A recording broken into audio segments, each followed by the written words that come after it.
Hello, I'm Michael Swaine, Senior Research Fellow in the East Asia Program at the Quincy Institute, and a longtime analyst of China-related security issues, including China's security strategy and national security decision-making, the strategic military balance in Asia, the Taiwan question, and aspects of US-China crisis management. So I'll be moderating this discussion today of the issue of China as a hegemonic power in Asia. Now, this discussion has been prompted really by three things. A key US policy assumption, a criticism or questioning of aspects of that assumption by one of our panelists, and the advocacy of a kind of offshore US alternative to a primacy-oriented US-led region-wide security structure by another of our panelists. The apparent US assumption is that absent very strong and persistent American action, a continually rising China will threaten to assert itself as the dominant hegemonic power in Asia, committed to undermining and possibly ejecting the US from the region. Now, this fear arises from the long-standing US belief underlying US regional policy that it must prevent any hostile power from gaining control over this critical region. This has been a central pillar, really, of US Asia policy since at least the Second World War. So the criticism or the questioning of aspects of this assumption involving China has most recently been expressed by one of our panelists, Steve Kosiak, in a recent Quincy brief entitled "The Conventional Wisdom About the Chinese Military Challenge, Incomplete and Unpersuasive." Now, Steve will, of course, speak for himself in a couple of minutes, but I see it, he does not, as I see it, he doesn't question the need for the US to prevent a hostile power from controlling Asia, but he thinks that the argument about China potentially gaining that position, a position of real dominance over the region, lacks a certain amount of rigor and leads to exaggerated assessments of what is required to maintain stability. Now, the second interesting article that prompted this was a piece that just came out by Jennifer Kavanagh and a co-author that's entitled "The Elusive Indo-Pacific Coalition: Why Geography Matters." And this follows on a foreign affairs piece that Jennifer had written some time ago, in which they argue for a concerted US move away from a primacy-oriented US-led security structure in favor of a much more selectively focused offshore-oriented posture. So, although our discussion isn't going to center simply on Steve's or Jennifer's interesting and provocative pieces, they do raise issues and provides a jumping-off point for us in understanding the potential threat China might pose and the best way of dealing with it. So let me just say a word about our three panelists before we begin the discussion. Steve is a non-resident fellow at the Quincy Institute and a nationally recognized expert on the US defense and international affairs budget, with extensive experience in national security planning and budgeting. He was also a key analyst and an author of the Quincy-sponsored study that we did some time ago defining what we call an active denial US force posture in Asia. Jennifer Kavanagh is a senior fellow in the American Statecraft program at the Carnegie Endowment for International Peace. She's a political scientist by training, has spent her career studying national security threats and their consequences for US foreign and defense policy. And Derek Grossman, our third panelist, is a senior defense analyst at the RAND Corporation, focused on a range of national security policy and Indo-Pacific security issues. And before joining RAND, Derek served for over a decade in the US intelligence community and also in associated with the National Security Agency in the White House. So those are our three panelists, excellent panelists for discussing this topic today. So let's get started. We'll talk for about 30 to 35 minutes and then throw it open to questions from the audience. In the limited time that we have, I'm going to forego the idea of having a statement up front by each of our panelists and just start off with a set of questions. I basically want to try to cover three questions during our discussion. The first one is, really, let's talk about what we're talking about here. How would you define hegemony or primacy and in Asia? And what would be required for China to actually achieve it across the region? Not only ideally in military terms, but also, if possible, I don't know if we have enough time for this, but if possible, also in economic and political terms. The second question is, Does China have, or is it likely to obtain the capacity to achieve such dominance, given the panelists' assessment of the constraints versus the strengths that China was likely to confront or possess in the region? And then third, how should the US best prevent China from achieving either hegemony or some other threatening form of influence in Asia without provoking serious problems like an open-ended arms race in the region or various provocative policies by China or the US towards Taiwan, the South China Sea, etc.? So those are the three sets of questions, and I want to start first of all with a definitional question and get each panelist's sense about what they think of, what they define as being Chinese hegemony in Asia. And I'll start with Steve. Steve, what do you think? Well, thank you. Yeah, so I'll just dive right into this. I guess the definition I would use is what I think is similar to the definition I think of what drove us to be concerned about Nazi Germany and Imperial Japan during the Second World War and the Soviet Union during the Cold War. And that is a concern that those powers could, through the use of military force or the threatened use of military force, so that's sort of aspect number one, compel other countries in the region to do things that basically are against the are in their interests and against the interests of the U.S. and our key allies. And so that's sort of number two part of it. And number three part, in a way that materially affects the security and economic strength and everything of the U.S. So it's military underlying it. There's a military component to it. It leads other countries to do things we don't want them to do, and those things that we don't want to do materially affect us. So I guess that's in very simple terms how I would sort of define what hegemony means. And I talk about, there are certainly the manifestations of that may be political, maybe economic, maybe diplomatic, but underlying it is critically a military component. Another key component beyond it just being having a key military aspect to it is that there has to be a ability to influence enough other countries with enough economic power to materially affect the US, right? And there's room for disagreement as to what that would constitute in the case of the Indo-Pacific.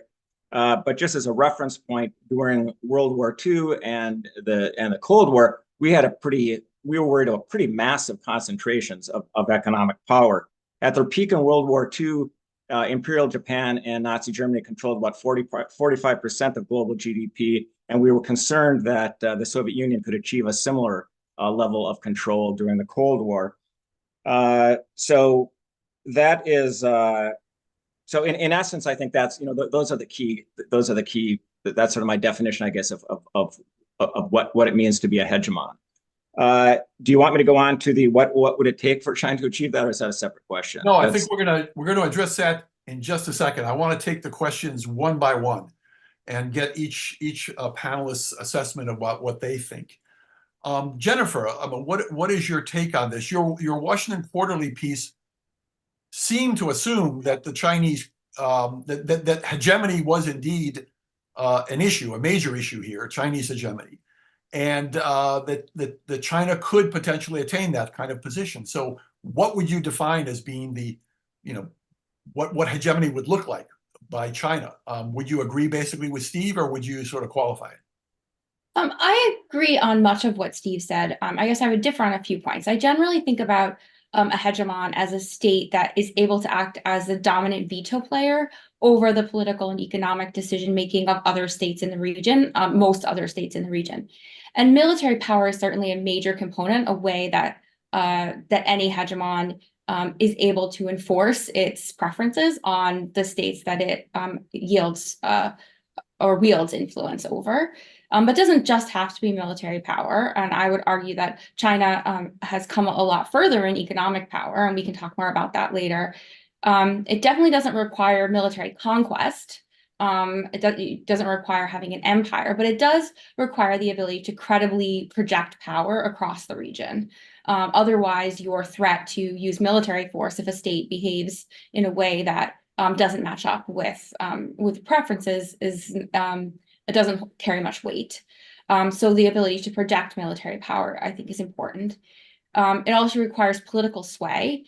And generally, hegemons tend to rule, if you want to call it that, or influence by consent. The states generally decide that it is in their interests to go along with the hegemon's will.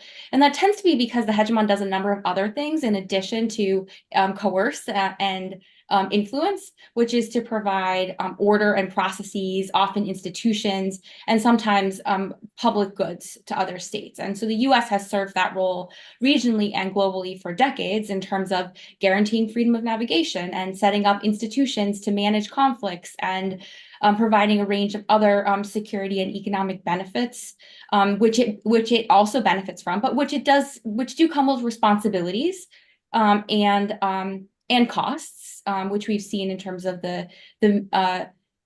some of the burdens that the U.S. carries that counteract the benefits of being a hegemon. So I think when I think about hegemony, I think about it in that sort of holistic space. I think I agree that military power is a key component, but I don't know that it's enough for a state to be really a regional hegemon. And I do think we should be concerned about a Chinese regional hegemony. I think there's a number of obstacles to getting there, but we can talk about that maybe in the next question. Right. I mean, it seems thus far, at least, that, the notion of hegemony is not a simple question here of a power directly coercing other powers and much less actually occupying them, using military force to subdue them in any overt way. It really consists of a set of power distributions that play very much in favor of the hegemon, so that power can ideally operate and conduct its affairs without the fear that there's going to be a serious effort to try to undermine them or counter them by the other powers in the region. And that requires not just military power, but an ability to set the agenda to a great extent and to set the values that the region seems to be operating under, that people are, in fact, either self-deterred, they're not going to challenge the hegemon, or they benefit from the hegemon in some way. And so the level of actual explicit hegemony could be very, very indirect in the way it operates. At least that's the impression that I'm getting. But it does have an underlying important focus on, or requirement of, the hegemon being able to have the capacity to project power in certain critical ways if necessary. Yeah, I guess I would just add, I think that's all true. I do think, though, that one needs to be careful that you don't morph into any power that's economically successful and gets a very large economy is sort of by definition kind of a hegemon too. Right. And I'm not saying that's what Jennifer is saying, but I do think there's and that is one of the reasons why I do emphasize the underlying military component. Right. And I think it's an important question here that I think we could keep in mind is that many people would believe, and I guess I would be among them, that for many, many decades, in effect, the United States has exercised what we would regard as a hegemonic position in maritime Asia. That is to say, not over continental Asia, but in the maritime reaches of the Western Pacific, as a result of its dominant maritime power and its economic power and the attraction of its political ideals and values, it has been able to exercise pretty much something pretty close to a veto power over a lot of decisions that had been made in the Pacific since the Second World War until quite recently. At least I would put that forth as an example of a U.S. example of the exercise of hegemonic power, although American policymakers would never say that. They never describe it in those terms. They would never say, oh, yes, we've exercised hegemony over Asia. But I think in real terms, that has been the case, it seems to me, that it fits this definition that you've been presenting. Derek, what do you think of this? Yeah, thanks, Michael, and thanks to Quincy Institute for putting on this event and inviting me. So I agree mostly with what my colleagues have said, and I would just kind of start out by saying that hegemony is kind of has a negative connotation, right? I mean, when we think about our dominance or primacy over the international system, those are the words we usually use, or we say that we are a superpower that is seeking to uphold the liberal rules-based international order. That all sounds much more positive than using the word hegemon or hegemony, which is actually how we describe what China is trying to do in Asia, right? And the Chinese have also pointed the finger back at us and said, well, we're trying to prevent the US from becoming or remaining, I guess, a hegemon in Asia, right? So let's just get that out of the way. When we use that term, that's kind of a very specific term that plays into rivalrous activity, right? One rival is beating the other, so that one is now the hegemon, right?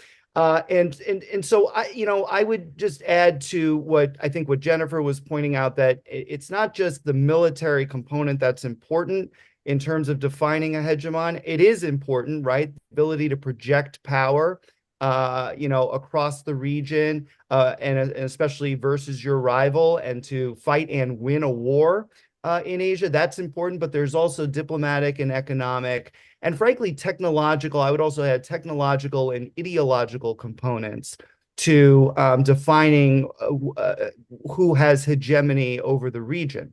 And and Rand has done a fair amount of work on this. I've been involved in some of it. Jennifer, when she used to work for us, was involved in some of it as well. And we've done a series of studies looking at the different components that I just mentioned and trying to evaluate them from both a quantitative and a qualitative perspective.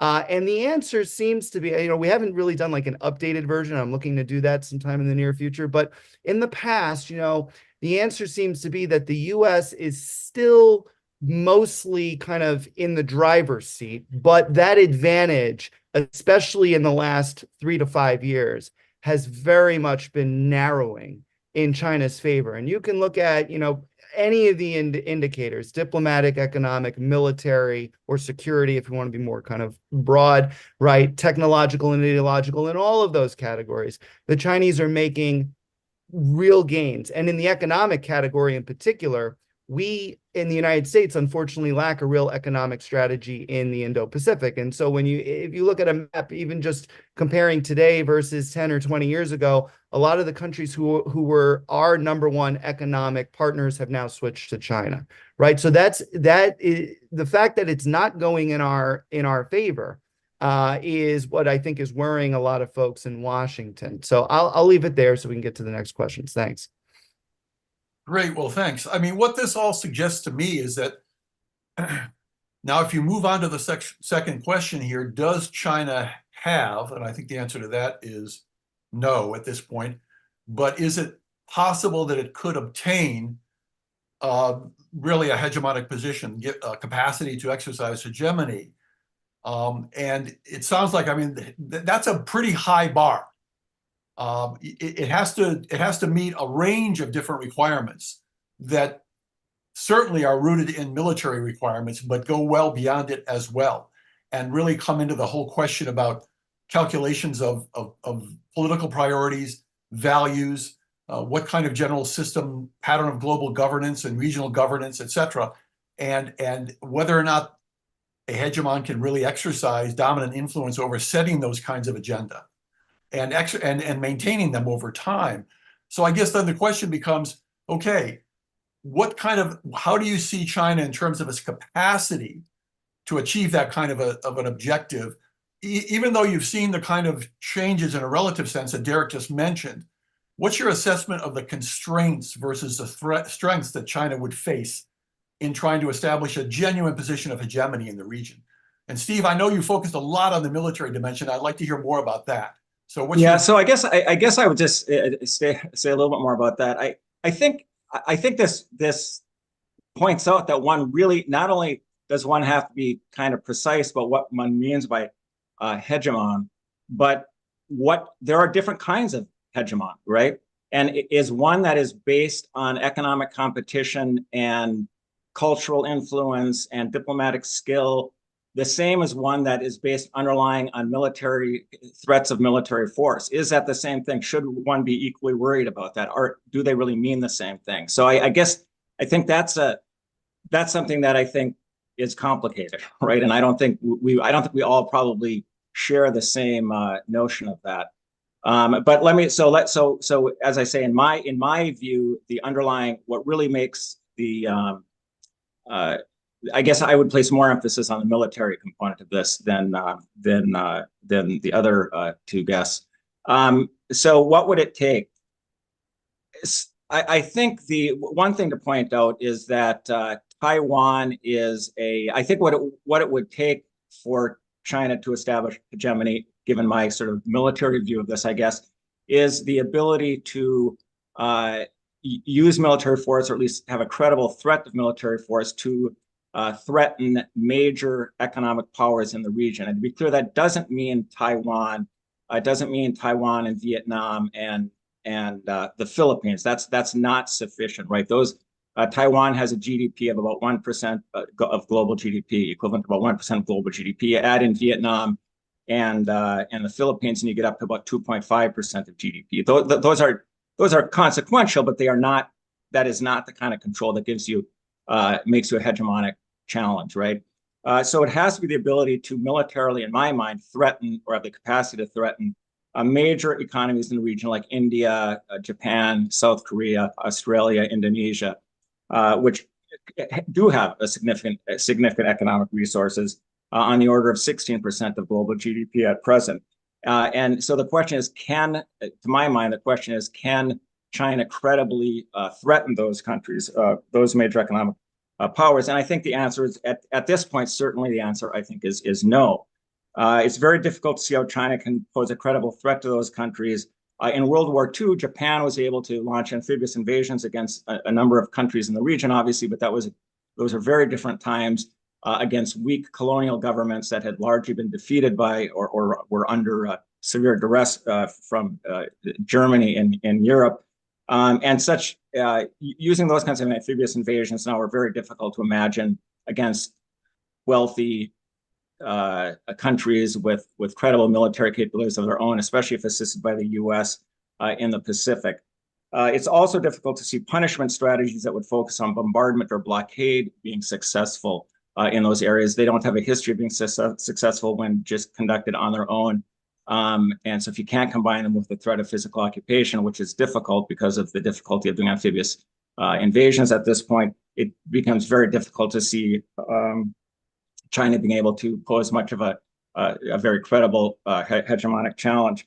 And I think perhaps somewhat ironically, to my mind, one of the most important pieces of evidence suggesting the difficulties China would face is if you look at all of the analysis that has been done over Taiwan. Basically, most open source literature and analysis on Taiwan suggests that China would have a very difficult time physically occupying Taiwan, especially if occupied or assisted in some way by the US, and that it would have a difficult time doing a blockade or effective blockade or bombardment strategy against Taiwan. And if China does not have that capability, to my mind, it's very difficult to conceive of how they would have that capability against countries that are much wealthier, generally located much further from China, like Japan, Australia, India,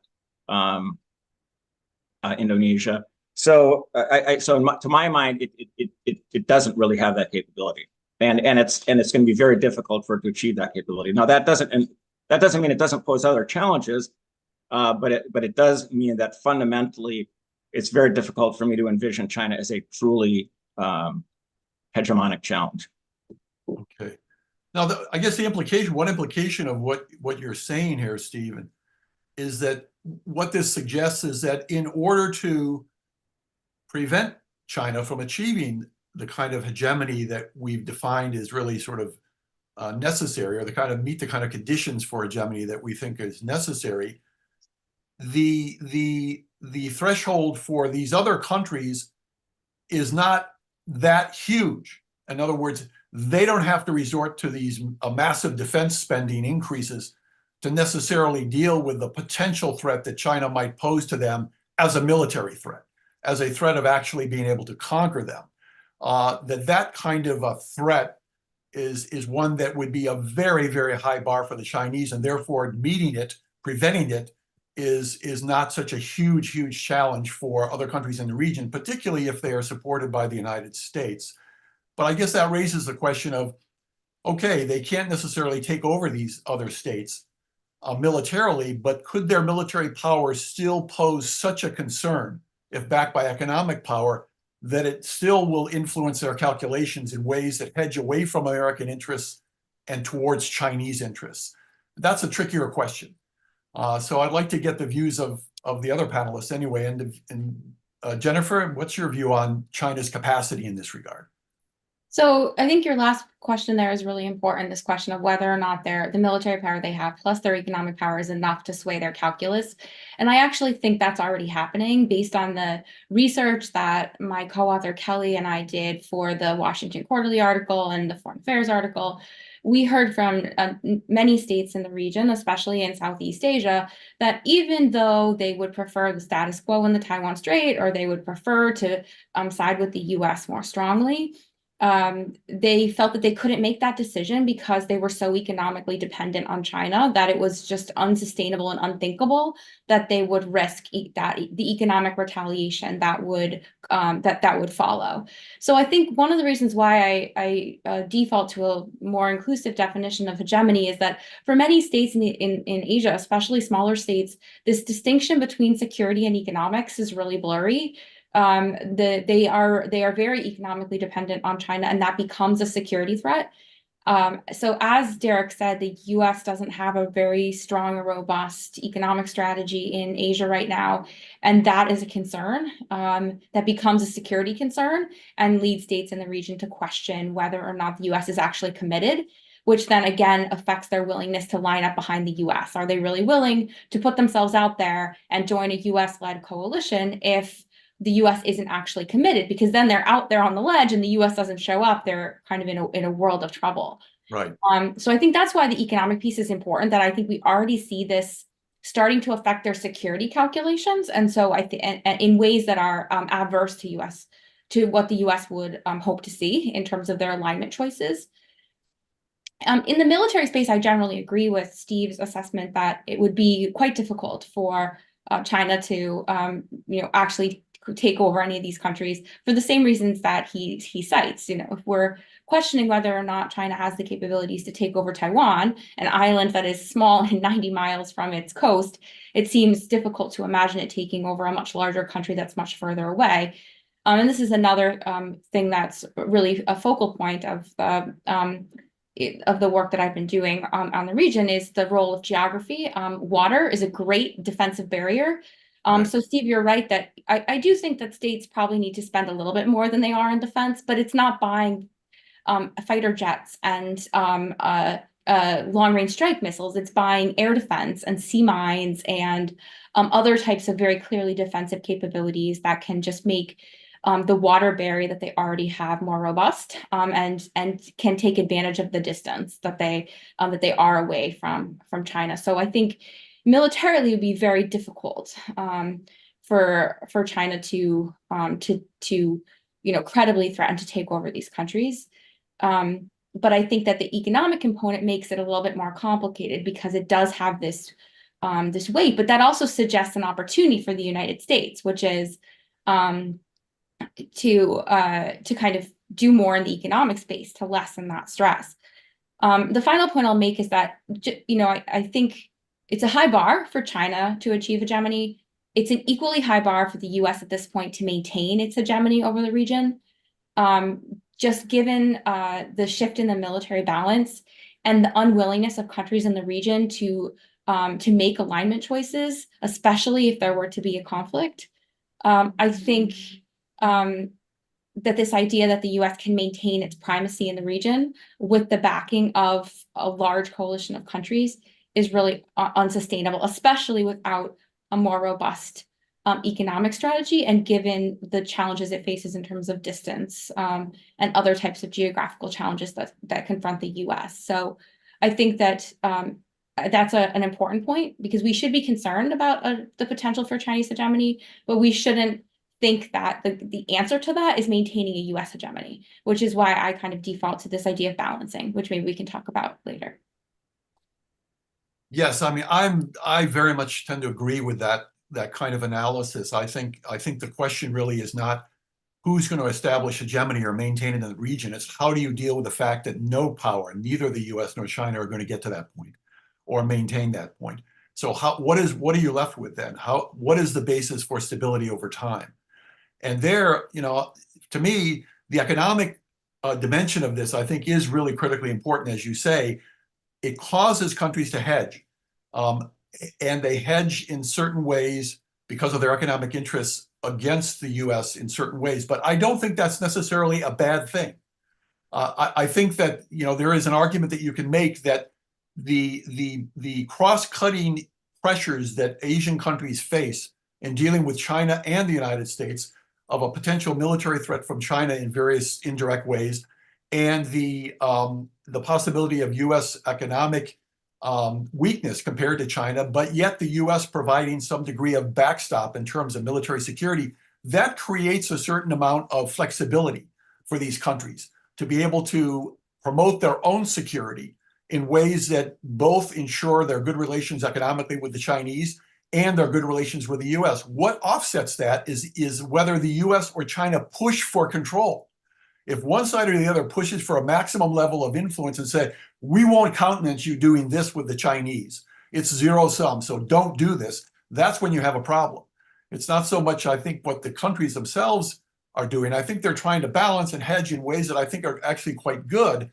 But the problem is whether or not one side or the other, the US or China, pushes in absolute directions, I guess you would call it.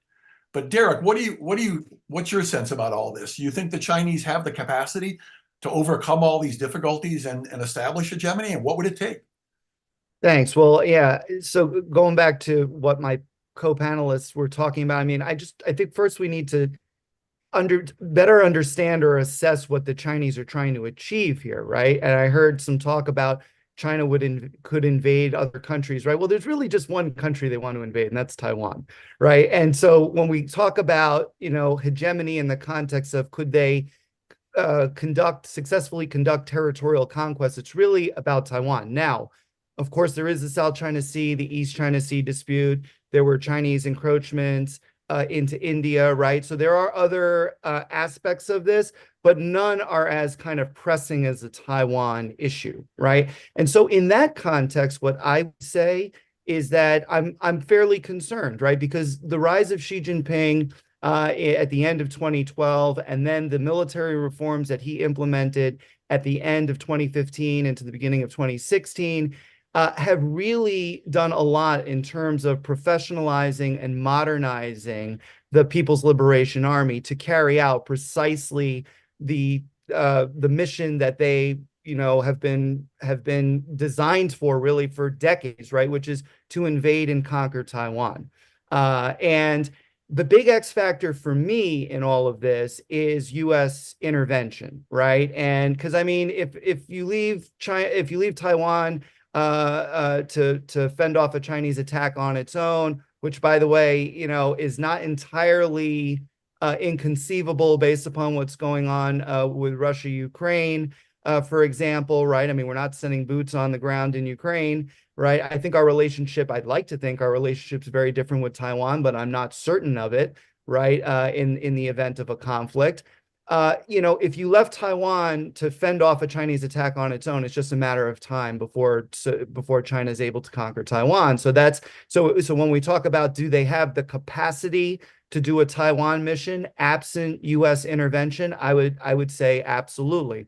But I think we would all like to believe, right, that the U.S. will intervene and will help in different ways that will either prolong China's success or will actually repel a Chinese invasion or attack against Taiwan, right? And in that scenario, I think that, you know, and I think the last, again, several decades have shown this, right? That deterrence has held in the Taiwan Strait. Anytime there's an incident, whether it's the 95, 96 cross-strait crisis, or it's even the Pelosi visit in August of 2022, right?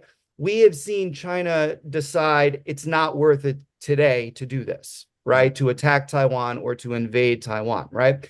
The question becomes, will deterrence hold over time, right? Especially as China continues to professionalize and modernize the PLA and continues to become more joint.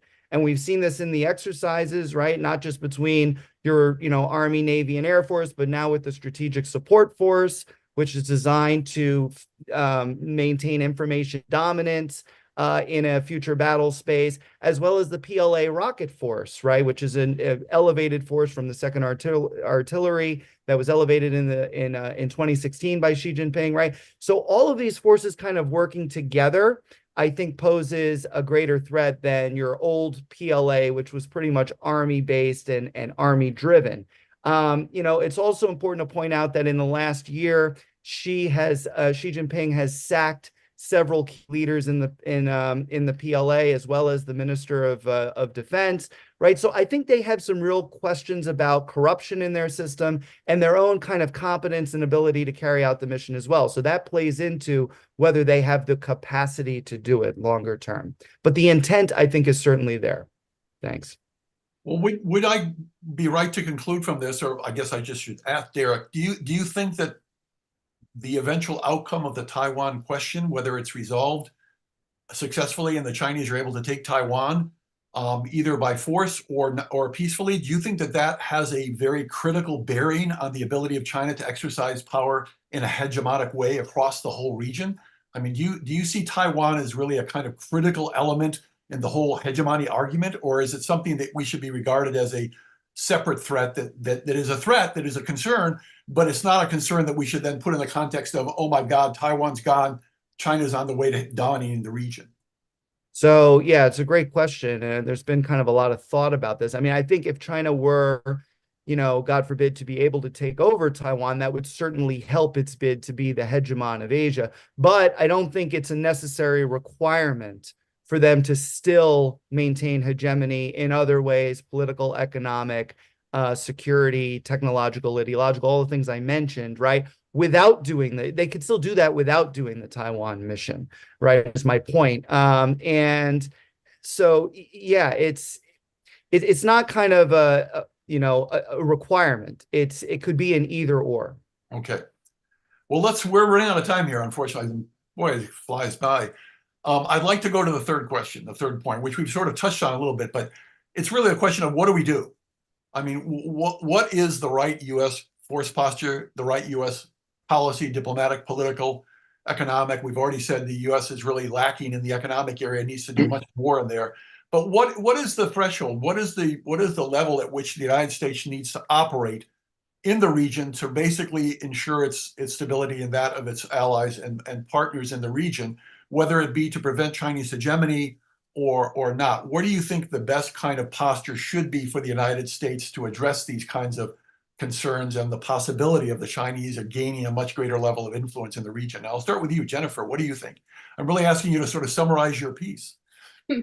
Right. So, Kelly and I make an argument for offshore balancing that focuses on maintaining a favorable balance of power in the region, which would entail a couple of key steps that differ from the current approach. The first is, rather than trying to expand U.S. access across the region, it would focus on hardening and reinforcing the infrastructure the U.S. already had. So that would mean hardening, making sure that the runways and air and ports that we have in Japan and Guam are increase the capacity there and take defensive measures to provide reinforced hangars to protect aircraft, make sure increase the amount of air defense, things like that, to make those more secure and better to defend that posture. The second would be to double down our support for key industrial centers in the region, key allies like Japan, South Korea, India, the places that really would swing the balance of power were they to fall under Chinese control. Those would be the key places to focus, rather than having what is now, in my view, a very heavy focus on Taiwan as sort of the linchpin of the region, shifting that focus to being on the key powers that would make a difference in the balance of power. And then the third would be to lean much more heavily on defensive investments in allies and partners and getting them to arm themselves. So basically turning all other countries in the region into porcupines. So that would mean helping allies and partners to acquire defensive capabilities like anti-ship missiles, air defense, naval mines to harden their own ports, and for Taiwan to similarly adopt that sort of posture and also make investments like on the eastern ports and to help to defend itself. So the U.S. wouldn't necessarily draw down its existing posture, but it certainly wouldn't increase it, and it would kind of dialed back the focus on offensive capabilities in terms of trying to get allies and partners to host U.S. long range strike and those types of capabilities. So it would really emphasize asymmetric capabilities for allies and partners, defensive investments for the United States, and a focus on making sure that the balance of power remains stable and doesn't shift in Chinese favor, rather than trying to make sure that the U.S. sort of dominates the region. Right. And one key aspect there that I'll just go back to geography, because it is so important in maritime Asia, is that the strategy takes geography and uses it in the U.S. advantage. Rather than focusing on the tyranny of distance, it looks at how geography can work in the U.S.'s favor. Great. Well, I must say, Jennifer, that almost all of what you've just argued for by way of what the U.S. should do is very congruent with our study on active denial. So you're hired. It certainly makes it easier for me to answer the question. Yeah, Steve, go ahead. What's your? No, I just got to say, I mean, I think I agree with everything Jennifer said there. I guess so I won't repeat it, but it is very consistent with our active denial report, I think. But I guess I would just say, I think, add a few things. One is that I think it really does require the U.S. to focus on key allies in the region. And I do think a problem with sort of the analytical community and the national security community in terms of confronting China is the focus on Taiwan. I think we focus too much attention on Taiwan at the expense of attention elsewhere. And I don't necessarily disagree with what Derek said earlier about the importance of Taiwan in some ways, but I do think it's important to point out that, I mean, to my mind, what happens, it's a very delicate situation that we have to manage. The potential of a conflict in Taiwan could escalate to become very ugly, and so I don't have a solution for that. But I do think it is 1% of GDP in the world. It isn't the same as conquering. It doesn't make you a hegemon. And I'm not saying Derek was saying that, but I do think it's important that we acknowledge that. And also, I don't think a lot of work has been done on the implications of Taiwan falling. In fact, that's an area where we really need to do a lot more work. Is what would happen if the Chinese got control of Taiwan? I think that's something that seems like we should have looked at a lot, but we really haven't looked at a lot. Anyway, I think well, and then I'll just add a couple more things, I guess, which is one is I think, you know, when we talk about the economic drivers and the Chinese economic influence around the world, one of the things I think it causes me to do is step back and say, so we really have to be doing trade-offs here, not just between the kinds of military forces we have and the posture we have in Asia, but also how much do we spend on our military versus bringing down our debt versus investment in infrastructure in the U.S. to gin up our economy so that it's more competitive with the Chinese and stuff like that. So it's so I would say that needs to be a component of our response as well. And I'll leave it at that. Great. We're really running out of time. I want to get to questions and answers, but I want to give Derek the opportunity to speak to what he thinks really should be done here. What is the U.S. doing right? What is the U.S. doing wrong in reacting to this situation?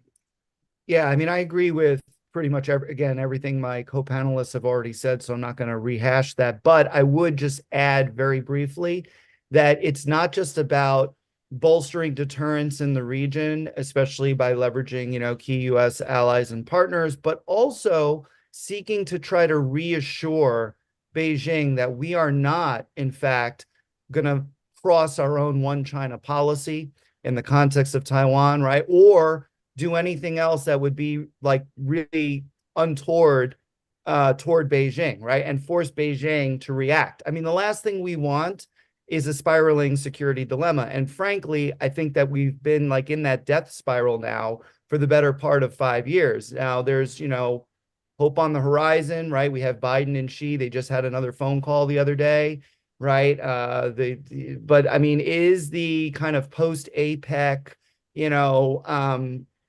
glow, is that sort of wearing off, right? I'm not sure, right? And especially as China continues to improve its relationship with Russia and is supporting Russia's war in Ukraine. We just got a report the other day, maybe they are supporting them with more than just dual-use equipment for their war in Ukraine, right? And then, of course, we have the Israel-Gaza situation and how China's views on that differ from the U.S., right? So there's just tons of different issues that are kind of balled up into this U.S.-China relationship that has been in a very bad place in recent years. And I think even just kind of a slight increase in the kind of tone and tenor and improvement, right, if you will, it's just not enough, right? We got to reassure more. And part of the problem for us is that they're not reassuring us, right? So why would we reassure them? So that's part of the issue too. And I fully admit that and recognize that.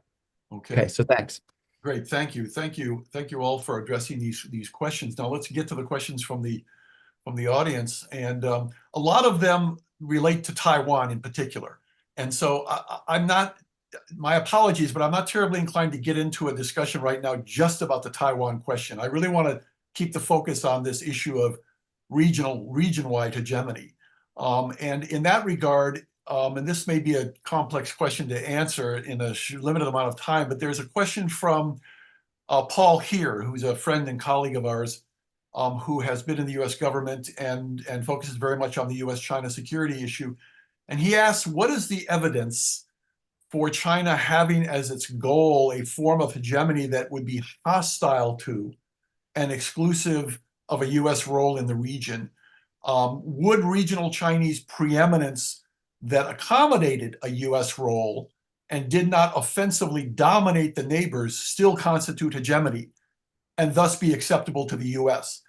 He's basically arguing or asking if peaceful coexistence with overlapping spheres of interest, of influence here, could be an option for the region. Is this a form of, I guess you might say it's a sort of balance come Chinese preeminence, but a benign form of preeminence as a possibility for the future of the region?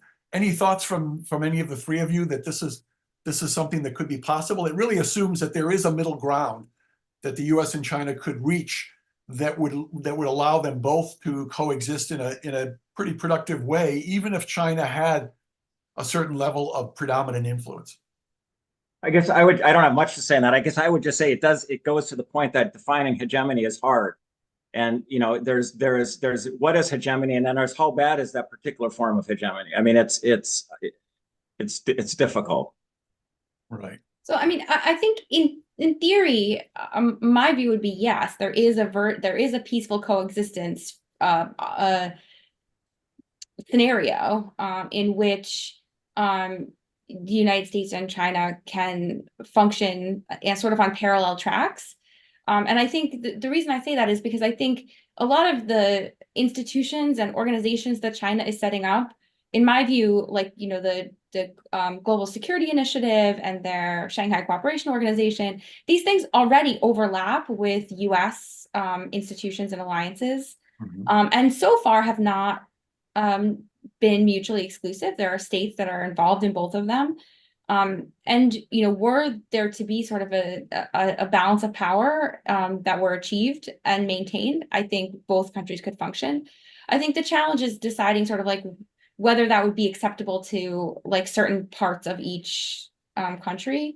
So, you know, whether or not there are arguments that US alliances are like a red line for China, that it would like to destroy those alliances, that it wants to push US military forces back.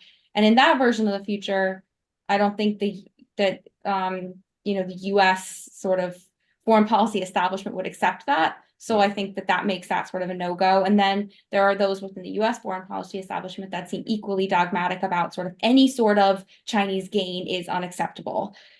So the question is whether or not that coexistence future can win out over the sort of hard line on each side domestically in each country. And that, I think, I'm less optimistic about that than I am about the theoretical concept of a coexistence future, if that makes sense. Right, sure.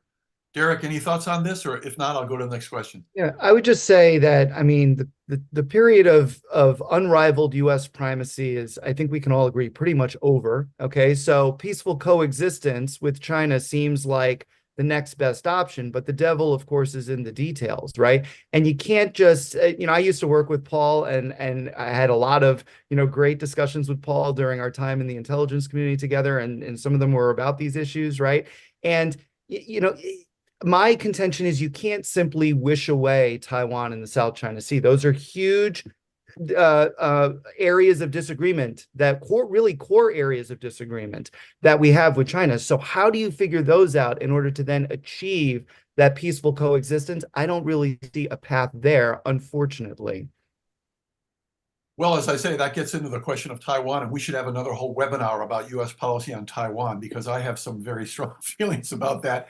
And I do tend to agree with you, Derek, that both the Chinese and the Americans are moving in directions here that are not good. And that if we can't manage that problem, then, you know, the issue of longer term hegemony by China and other things is really going to become a moot issue. Because if that blows up, then the whole board game changes in many ways. And so that's really an important point from that perspective. Let me ask a question here from Ken Moriyasu, who really is focused more on the economic thing. He says, for the Biden administration's lattice strategy to work, I agree that a trade element is necessary. Does that have to be a regional trade pact like CPTPP? Last week's US-Philippines summit had lots of bilateral investments and projects. Could the economic element be more of a bilateral nature, or are we talking about an improved US position in the region economically that really involves integrating itself more fully into the multilateral regional structures? Right now, we have kind of competing structures here. We've got the CPTPP, which the United States is definitely not a part of, and yet is supported by some of its allies, its key allies. And then we have other types of multilateral economic agreements that the United States is backing, but the Chinese are nowhere near accepting or involved in. So we have this kind of competing multilateralism going on. So what do you think would be the best kind of balance for dealing, or the best kind of solution for dealing with that? Any thoughts on this?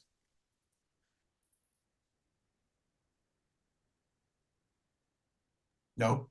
I can start. I think I don't think it has to be a multilateral solution. I think it could be bilateral. I think it has to be a lot more aggressive than the current strategy is, which is these mini deals, which are very, very small. You know, Peter Harrell in Foreign Affairs has a number of times made, I think, a compelling argument for sort of sectorally focused agreements with small numbers of partners. So it would be like economic minilaterals. I think that idea holds a lot of promise, but it would have to be like a little bit more, there'd have to be more behind it than sort of what's achieved so far. Right. I do think there has to be progress in the trade domain. Like investment is great, but it's not enough to sort of help the US have a seat at the table as like the rules of economic exchange are being written in Asia on things like how to navigate climate issues and labor issues and digital trade. Like those are things the US has to be involved in if it wants to play a bigger role in the economic space in the region. And without sort of a foot in the trade domain, which it kind of lacks the same influence as China has. And so that can be achieved in ways that are not multilateral, but it needs to be more aggressive than what's been done so far, in my opinion. Great. Going back to what I was saying earlier, I mean, I think we've completely fallen flat on economic strategy. I mean, we basically have none, right? And when you look at the Biden administration's Indo-Pacific Economic Framework, what is that? That's an agreement to start negotiations about ways to better facilitate trade, right? Except we're not giving any additional free trade access to the Indo-Pacific countries, right? Which is exactly what they want from us. The problem is we lack a political appetite, as we've become increasingly polarized both on the left and the right, for doing any kind of free trade agreements, whether they are bilateral or multilateral. So I hate to paint a bleak picture, as I did, I think, in response to the last question, but yeah, it just doesn't seem like there's much of a way forward on that. It's really going to take presidential leadership, and neither candidate for president right now has the appetite to rejoin CPTPP or to engage in bilateral FTAs or anything like that. I would agree with Derek 100% that the IPAC is probably not the path forward. I think the fact that the trade pillar itself is sort of stalled and has no path forward just sort of summarizes the IPAC. Right.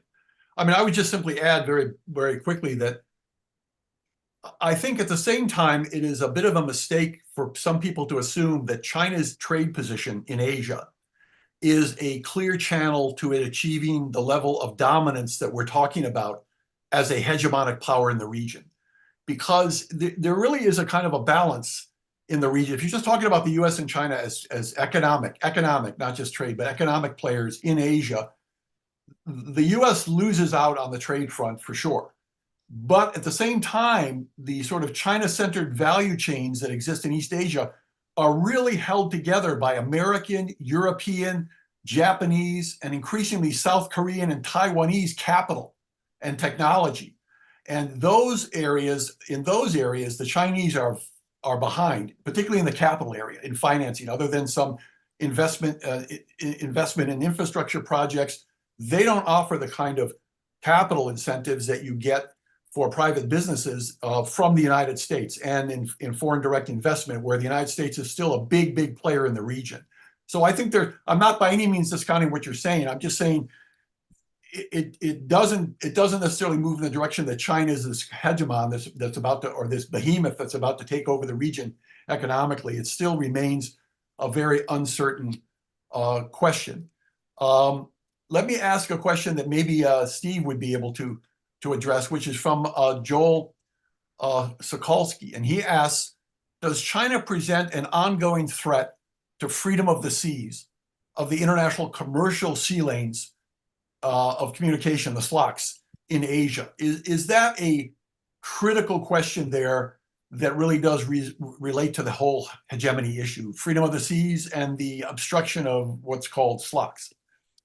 Yeah, I mean, I guess I'd have a hard time really answering that question thoroughly. I don't think so. If one is looking at the potential, for example, of China implementing a blockade strategy against Japan or other powers in the region outside of Taiwan, I think the answer is clearly no. And in fact, they are largely boxed in themselves. I think if you're talking about Taiwan, that is that's a different, that's more, they obviously have a more significant more capability vis-a-vis Taiwan than they do the rest of the Asia Pacific area. Right. Anybody else want to have a shot at that? I mean, my own sense is that under current conditions, the Chinese do not have the capability to be able to, they don't have the incentive to interdict commercial communication and transportation across the sea lanes in Asia. I mean, this is a warfare type situation. And you're really arguing under conditions of warfare, could the Chinese operate in ways that would block the strategic lines of communication or threaten to do so, and the United States couldn't correct it or couldn't stop it, couldn't prevent it, or other countries couldn't do so? And I think that's very problematic. Those kinds of strategies are also very difficult to implement just in general, and they take a lot of time to be effective. And so it's not. And I don't think at present that the Chinese Navy the investments in the Chinese Navy are really focused on that even. So I would say it would also hurt. It would hurt them. No. It would be very costly for them to disrupt that. They're very trade dependent as well. And also it would raise the alarms of the international community and then drive potentially increased force posture and other types of responses from the US and its European partners, as well as potentially its partners in Asia, which would make any sort of actually kinetic campaign against Taiwan or anywhere else that much more difficult. So I could see them doing it under like a wartime scenario, but it seems like you'd have to time that very carefully. And so I think the threat of that in the near term, at least, is pretty low. Yep. Derek, any comment on this, or should we? I agree. Yeah, we can. Required. Yeah. Well, okay, great. This has been we're really at the end of the hour, and this has just flown by, and it's been a great discussion. I encourage everybody to please read the articles that I've mentioned and articles that Derek has written or co-authored at RAND about this whole question of China's role in the region and whether it's gaining or how it's gaining in levels of influence, and what this question of hegemony really means. It's a word that's thrown around very, very loosely, I think, in many quarters, and really does require a much closer degree of examination and assessment of what it is, what's required to achieve it, and what's the best strategy for trying to deal with that potentiality. And I think we've all addressed many of these questions really, really well today. So, and I encourage people to keep their interest in this and watch this space, because we'll be having other webinars that relate to this kind of issue going forward. So a big thanks to Jennifer, to Steven, and to Derek for this very interesting discussion, and see you next time. Bye-bye, guys.